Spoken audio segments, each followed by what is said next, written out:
काबे की रौनक काबे का मंजर, अल्लाह अकबर अल्लाह अकबर अल्लाह अकबर अल्लाह अकबर। देखूं देखूं तो देखे जाऊं बराबर, अल्लाह अकबर अल्लाह अकबर। देखूं तो देखे जाऊं बराबर, अल्लाह अकबर अल्लाह अकबर। अस्सलामु अलैकुम, मैं हूं नूरुल आरिफीन सिद्दीकी और आप देख रहे हैं आरिफीन नामा। आज की ये एपिसोड बहुत ख़ास है, शायद बल्कि यकीनन इसी एक वजह से इंतहाई शदीद तबीयत की नासाजी के बावजूद भी आज की एपिसोड रिकॉर्ड कराने के लिए मैं आके बैठ गया हूँ। अल्लाह ताला जब नवाजने पर आता है तो उसके करम की, उसके फ़ज़ल की कोई हद नहीं होती। शायद इसीलिए कहा गया है कि अल्लाह ताला जब भी देता है तो छप्पड़ फाड़ के देता है, और कभी कभी तो इतना नवाज देता है कि मेरे और आपके दामन, हमारे कशकोल जो हैं वो छोटे पड़ जाते हैं। अजीब सी एक कैफियत है, यानी माजरत,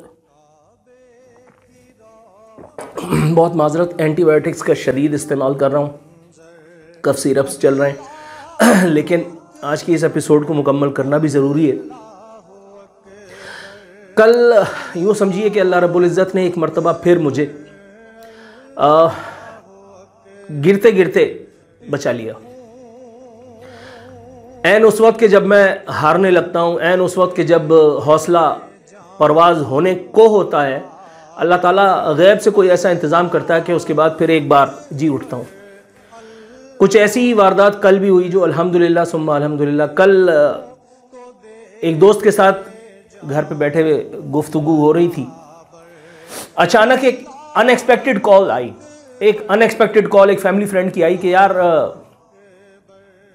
वालदा के लिए किस्वा गिलाफ काबा, उसकी ज़ियारत का इंतज़ाम किया है, मैं तुम्हारे पास आ रहा हूँ और यहीं से तुम्हारे पास से फिर मैं अपनी फ़्लाइट लूँगा और रवाना हो जाऊँगा।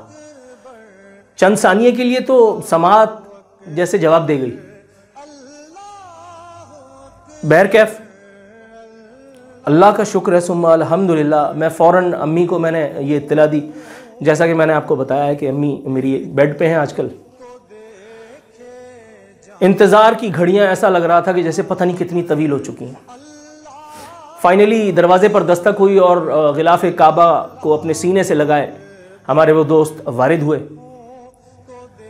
मैं आपको बता नहीं सकता उस एक वक्त की एक्साइटमेंट। वो वक्त क्या था कि जब उस गिलाफ काबा को हमने अनफोल्ड किया, उसको उसके रैपर से, उसके थैले से निकाला, और उसके बाद उसको जब हमने ले जा करके अपनी वालदा के सामने मैंने जैसे ही रखा, एक तरफ से मेरे वो फ्रेंड उसको थामे हुए थे और दूसरी तरफ से मैं। आप यकीन कीजिए कि मेरी वालदा मौज़मा जो इस वक्त अलाल अलील हैं जो इस वक्त नासाज़ी तबाह को झेल रही हैं, जैसे उनके ज़ब्त का यारा न रहा और वो फूट फूट के धाड़े मार मार के रोने लगी। मैं गिलाफ काबा को अपनी वालदा के करीब लेके गया, मेरी वालदा ने उसको आंखों से लगाया, ताज़ीमन बोसा दिया। मैंने अपने बच्चों को कहा कि आओ उसको थामो, मेरे बच्चों ने उसको थाम करके बोसा दिया, सीने से लगाया, आंखों से लगाया। एक तरफ मेरी अहलिया, वो भी आंखों में आंसू लिए और इस एक मंज़र को अपने वीडियो में जो है वो कैद भी करती रहीं। एक छोटी सी तारीख़ी यादगार वीडियो मैंने भी बनाई। वो वीडियो मेरे लिए शायद कई ख़जानों से बढ़ कर के है। वो लम्हा मेरे लिए ज़िंदगी में उससे ज़्यादा कीमती लम्हा शायद एक ही आया था, और वो उस वक्त था कि जब मैंने काबे को अपने सामने से देखा था। जब मैं ज़ियारत रोज़े रसूल कर रहा था, अचानक मुझे ऐसा लगा कि किसी ने मुझे दोबारा खींच करके और माजी के दरीचों में कोई लेकर के चला गया। बिलीव यू मी, मेरी वालदा मौज़मा रोती जा रही थी और मेरे लिए, मेरे बीवी बच्चों के लिए, हमारे लिए दुआएं करती चली जा रही थी। मैंने टोका, मैंने कहा अपनी सेहतयाबी के लिए दुआ करें, लेकिन वो किसी और ही तरंग में थी। गिलाफ काबा मेरी वालदा की छाती पे धरा था। मेरी वालदा ने गिलाफ काबा को थामा हुआ था। वो रोती जा रही थी और आसमान को देखती, कभी गिलाफ काबा को देखती और रोते रोते रोते रोते मुझे और मेरे बीवी बच्चों को दुआएं दे रही थी।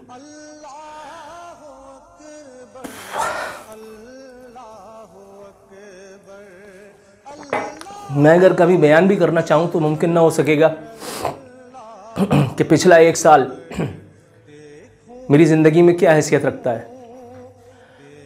लेकिन आप यकीन कीजिए कि पिछले कुछ अरसे में जितनी मुश्किलात या मसाइब या जितनी भी तकलीफ़ें आईं, बशमूल अम्मी के पहले तो गिर जाने, फिर उनके कूल्हे की हड्डी टूटने, फिर उनके ऑपरेशन होने, और उसके बाद फिर दोबारा सुम्मा अल्हम्दुलिल्लाह अल्लाह ने उनको लौटाया। इन तमाम चीज़ों से कतई नज़र कल का वो एक लम्हा वो हमारे लिए, हमारी पूरी फैमिली के लिए कितना कीमती था। मैं आज आरफीन नामा की फैमिली को बस ये बताने के लिए आया हूँ।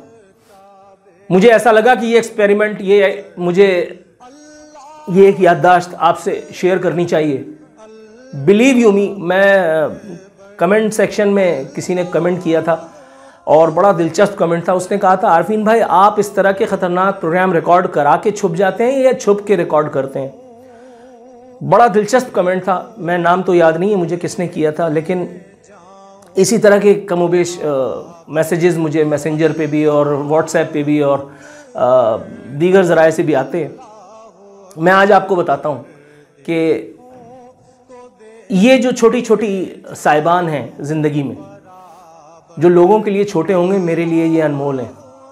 ये देख करके मेरे अल्लाह रब्बुल इज़्ज़त ने मुझे अल्हम्दुलिल्लाह इतना तवाना कर दिया है कि मैं वक्त की हर गर्दिश से अपने आप को निकलता हुआ महसूस करता हूँ। झपेटे में ज़रूर आता हूँ। स्टैंड लेने की एक कीमत होती है और मेरे साथ साथ मेरी फैमिली ने भी वो कीमत चुकाई है, इसमें कोई दो राय नहीं है। मैं इमरान खान की प्रोपेगेशन से बाज ना आता, मैं शुएब शेख के कहे पर हुक्म की तामील करता, मैं उस वक्त के ISPR के ठेकेदारों के कहने के मुताबिक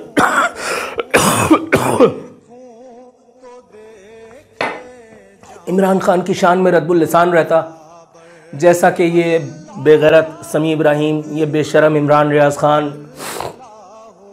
वो बदबख्त क्या नाम है उसका, ओरिया मकबूल जान, वो हया से आरी हारून रशीद, वो टट्टू सिद्दीक जान, वो इंतहाई फालतू गे टाइप जमील फारूकी, इस तरह के लोग, मतलब शायद उनका नाम भी गिनना मुश्किल है। लेकिन मेरे लिए ये आसान नहीं था। मैंने मुनासिब जाना कि मैं घर आकर के बैठ जाऊं। इस अरसे में बहुत कुछ हुआ है, लेकिन जो सबसे कीमती हुआ है वो ये कि अल्लाह ताला ने मुझे अपने दर पर हाजिरी नसीब की। अल्लाह ने मुझे जायज़ तरीक़ों से रोज़गार अता किया। आपको पता है सच बोलने की कीमत क्या है? मैं आज आपको बताता हूँ। लोग आसान समझते हैं मुसलमान होना, आदमी को भी मुयस्सर नहीं इंसान होना। सच बोलने की कीमत यह है कि आपको नौकरी से हाथ धोने पड़ते हैं, जैसा कि मैंने धोया। सच बोलने की कीमत यह है कि आपकी सुपारी दे दी जाती है और आपको अचानक से खबर आती है फलां ने तुम्हारे नाम की सुपारी दे दी है। अच्छा ठीक है, ओके, देख लेंगे। और उसके बाद फिर एक टेलीफोन आता है, ओके पहुंचा दिया। ये मेरे रब का फजल नहीं तो क्या है? ये मेरे रब का फजल नहीं तो और क्या है? मुझ पर गोली चले उससे पहले ही अल्लाह रब्बुल इज़्ज़त कहीं ना कहीं किसी न किसी के ज़रिए से अल्लाह ताला मुझे बचाने का कोई रास्ता निकाल देता है। मुझे ज़रर पहुँचे, अल्लाह ताला उससे पहले ही अपने किसी फरिश्ते को मेरे हक़ में सामने खड़ा कर देता है। मैं उस एक वक्त में, मैं जब बोल में था, 7.5 लाख रुपए मीन्स अ लॉट यार। 7.5 लाख रुपए 120 गज के घर में रहने वाले आदमी के लिए बहुत होता है। तो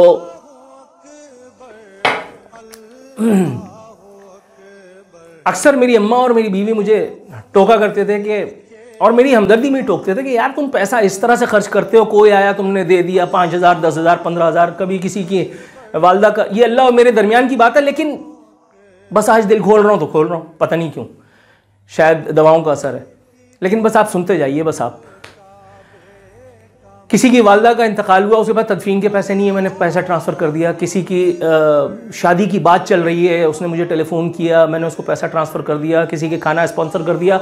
कुछ नहीं तो कभी देख बनवाई और देख बनवा करके और ख़ुद अपनी गाड़ी में ले करके अपने बीवी बच्चों को निकल गया और जा करके बांटता फिर रहा हूँ। ख़ास तौर पे कोरोना के वो दिन ओहो, अपने बीवी बच्चों को गाड़ी में बिठा करके, और अल्हम्दुलिल्लाह मैं आटा और चीनी और दालें और अल्हम्दुलिल्लाह पैसे नकद बांटता फिर रहा था। सुम्मा अल्हम्दुलिल्लाह मैं अपनी बीवी से, अपनी माँ से कहता था कि यार ये एक वक्त अल्लाह ताला ने मुझे दिया है कि मैं अपने गिर्द, तुम लोगों के गिर्द एक हिफाजती दीवार बना लूँ सदक़े की, खैरात की, ताकि जब वक्त पलटा खाए तो ये पैसे जो आज एक अच्छे वक्त में दिए जा रहे हैं, ये हमारे गिर्द हिफाजती दीवार का, एक फौलादी कंक्रीट की दीवार का काम करें और कोई ज़रर हमें ना पहुंच सके। क्या अल्लाह ताला ने अपना वादा पूरा नहीं किया? उसने कहा हक पे चलो, अगर तो मैं चला तो क्या अल्लाह ताला पीछे हट गया? माज़अल्लाह नऊज़ुबिल्लाह मिन ज़ालिक। No no no no no. उसने कहा एक कदम आ, मैं 10 कदम आऊंगा। मैं एक कदम आया, उसने मुझे बुला करके वहां एक्नॉलेज कर दिया।